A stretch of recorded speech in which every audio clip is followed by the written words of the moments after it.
Marcus, I just wanted to just start by kind of referring back to yesterday's lecture and kind of bring the idea of the past, present, and future together in order to discuss that. So I was hoping we could kind of go through what you think the kind of the figure of the pirate or piracy represented kind of in the past and how the shifts have changed to the present, so we can kind of unravel it in the present and the future.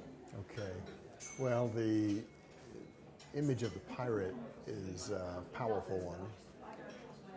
I've started working on pirates about 35 years ago, and I've come to see that there is an international obsession with them. They're very meaningful in popular culture, and I ask myself why that's so. Pirates have definitely captured the popular imagination, and that even goes on down to the present, with the rash of pirate movies and almost any city you go to, certainly every port city, there'll be a pub called the Jolly Roger with a big black flag with a skull and crossbones.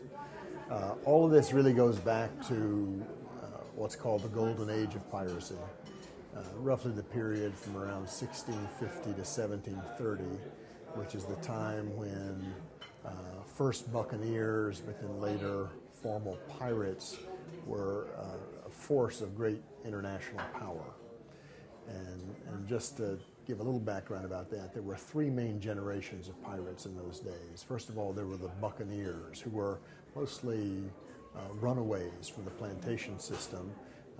They would be commoners who would settle on an uninhabited island where they would hunt wild game, and they would also, and therefore cook that on the boucan, which then became the origin of the boucanier, or buccaneer. And then they would also use small vessels that they had to attack shipping in the Caribbean. That group kind of gave way to another group of buccaneers who were much more closely allied with the island of Jamaica, led by people like Henry Morgan, and they organized very large-scale attacks on the colonies of New Spain. This is in the 1670s, 1680s, and some of it went on into the 1690s. That then shades, that second generation shades into the generation of William Kidd, Captain William Kidd, who really, in my view, wasn't a pirate. He was more a privateer in that he had legal backing from very high levels of the government, but he fell afoul some political controversies in England and ended up being hanged, here in Wapping in 1701. Then there's the third generation of pirates from the 17 teens and 1720s, and this is really the group that we think about most when we hear the word pirate today. They're the group that flew the Jolly Roger. They're the group who weren't beholden to any government. They attacked the shipping of the world indiscriminately. They were the most radical group of all of them. And they were the ones who really have created the symbolism which we now see everywhere. Members of this group are people like Edward Teach, known as Blackbeard, and probably the most successful pirate in this period was a guy named Black Bart Roberts. So that's the golden age of piracy. That really comes to an end in the 1720s when the maritime empires of Western Europe, led by Britain, decide that they really must put an end to all this to create an orderly capitalist system of trade. And so they hang these pirates by the hundreds.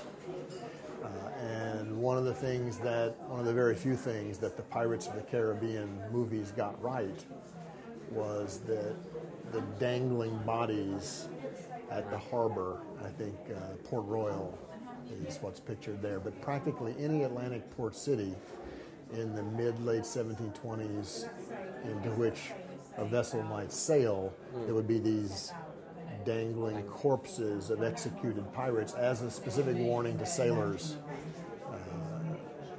turn pirate and this will be your fate.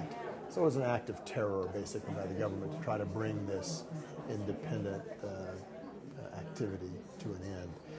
After that, piracy will crop up here and there around the world, never quite on the same scale as it was in that period. There's a big explosion in the 18 teens and 20s accompanying this Spanish-American wars for independence. There's the piracy, the Barbary Coast, North Africa, which goes on in the early 19th century.